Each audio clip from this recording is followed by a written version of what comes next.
project? Yeah, I mean, originally me and Jim Creek pitched it, a slew of movies to Warner Brothers and DC Comics and Jim Lee. So we had to prepare, tell them what actually the group of movies we were going to do and how they were going to connect.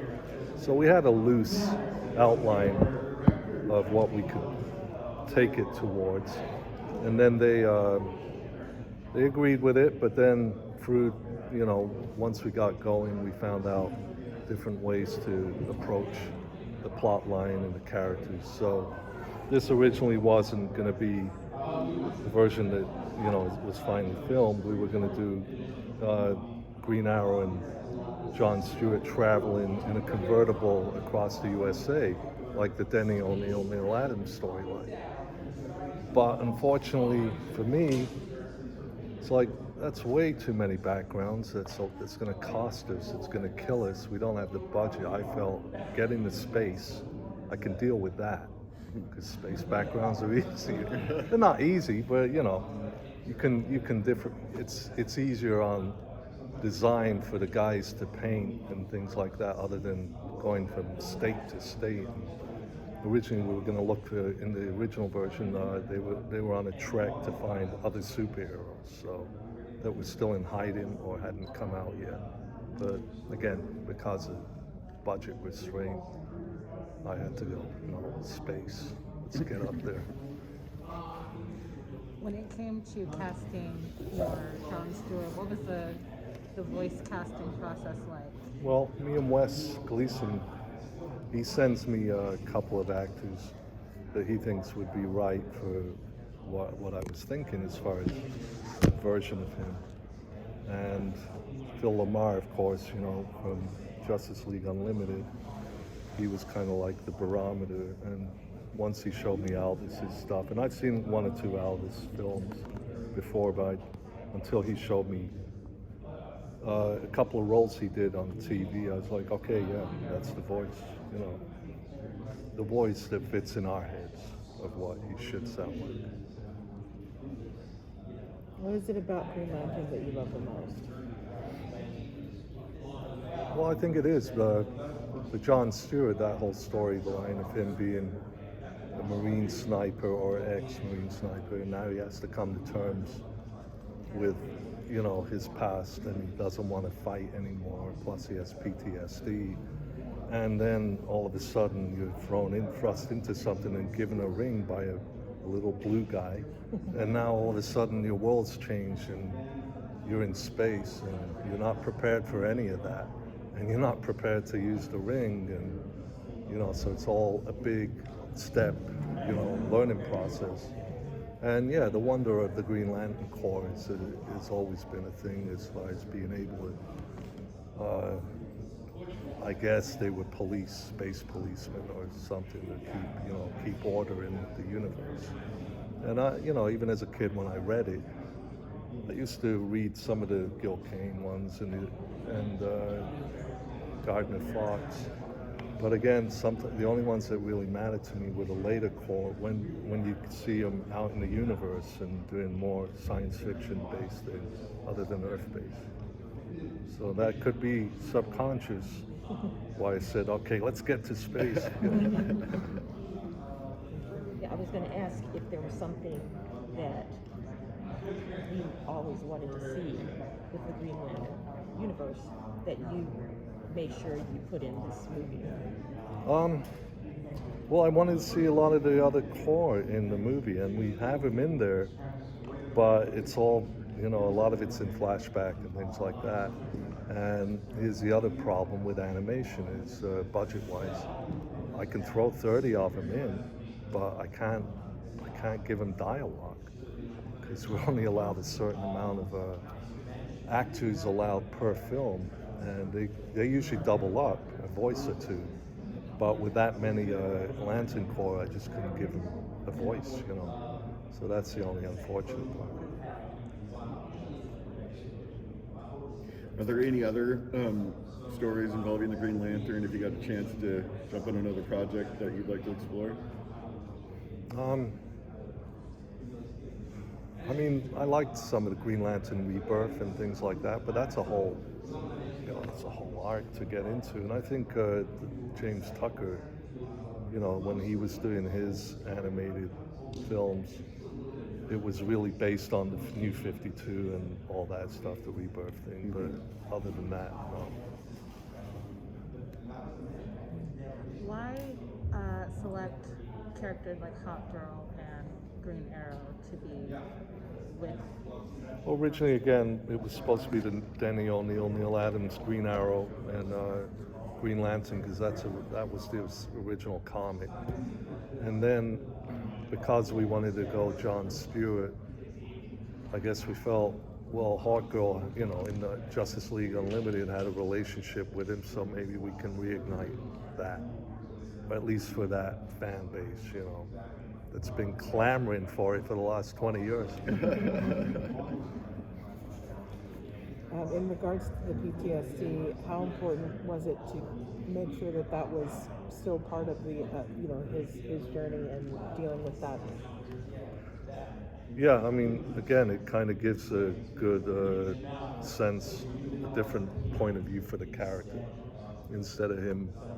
Because back when Justice League Unlimited, we didn't approach that at all. He was more of a street guy that came out in the Marines, and he had attitude, but this gave him a little bit more density, I think, and especially since, we've all seen it for the last 15, 20 years of what happens to some of these soldiers that come out of, those incidents, and it's it's good that it needs to be addressed, and maybe it helps as far as the character, but maybe it helps people to kind of, see something of themselves in there too. They can relate to it a little bit more. Yeah. If it's in cartoon or in animation as opposed Hopefully, hopefully we're not addressing it in a cheap way, but we'll see. I mean, following up with, keeping things real and authentic, what were some of the conversations to bring Stewart's kind of past and background in an authentic way to the animated film? Well, again, it was more, we did have arguments with DC as far as, well, in our version now he's an architect and blah, blah, blah, and that's true, but he's also in a higher stratosphere of wealth, but that's the version we're dealing with is he just came back from the war. He's back in Detroit. He's trying to get his bearings, and deal with daily life. And, again, he's suffering from flashbacks from what he did in Afghanistan.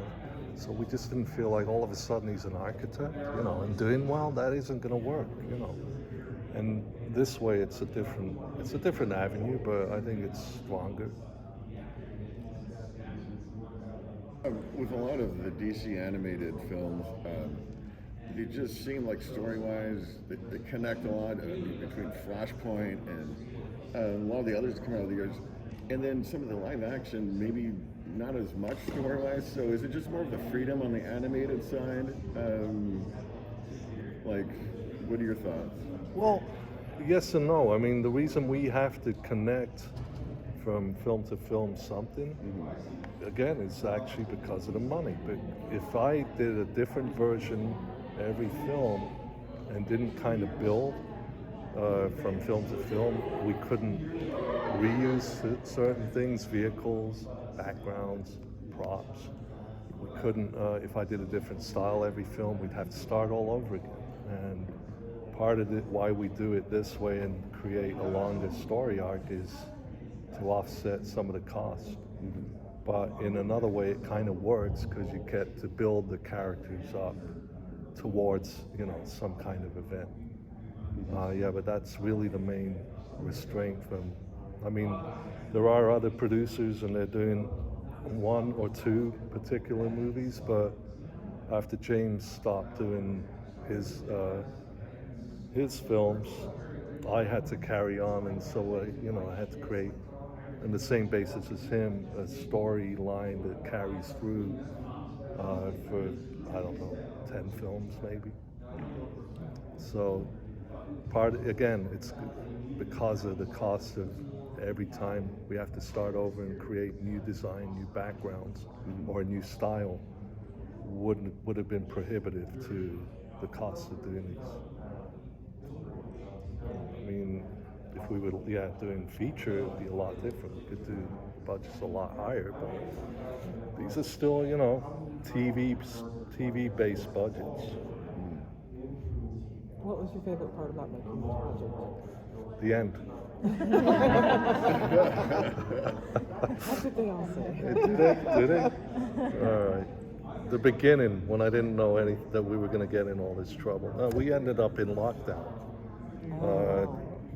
We just started it, and then COVID happened, and then we all of a sudden, you can't go in the studio. The computers, you have to take them with you and set up at home, so everyone was working from home. We had to learn the whole Zoom thing and Evercast and Microsoft. So learning to, figuring out how to edit, and you get a little bit of lag time here or there. So, it worked out. Actually, we all became more efficient because no one's taking lunch breaks anymore. No coffee breaks, no cigarette breaks, no commute. So it actually worked out better in the long run. But first couple months, it was tough for people working at home. They're not used to it. So. Renegade filmmaking, as they say. Yeah. But now that's kind of how we work the whole time, because now no one wants to go back in the studio. Yeah, which is great. Our artists are. Same. I've been working from home for 2.5 years now. So, do you think that's going to keep on, really change the industry? I mean, do you think more creatives are going to be less inclined to maybe go to the studio when it's not necessary and just kind of stay home? Yeah, I'll tell you what's going. It's mainly the creatives want to stay at home, but then there's some producers that think they want to have the interaction with their crew, or artists or animators. And it just depends on the person and their crew. Like for me, if I decided I wanted to go back in and bring it, they'd all bolt. So that's why I'm like, all right, we'll stay at home. So you measure the room. The executives obviously want people in, so they can yell at someone. You gotta point the finger somewhere. Yeah. Otherwise, what's their job? Yeah. That's awesome. All right, well, nice meeting you guys. Yeah, thank you so much. Yeah.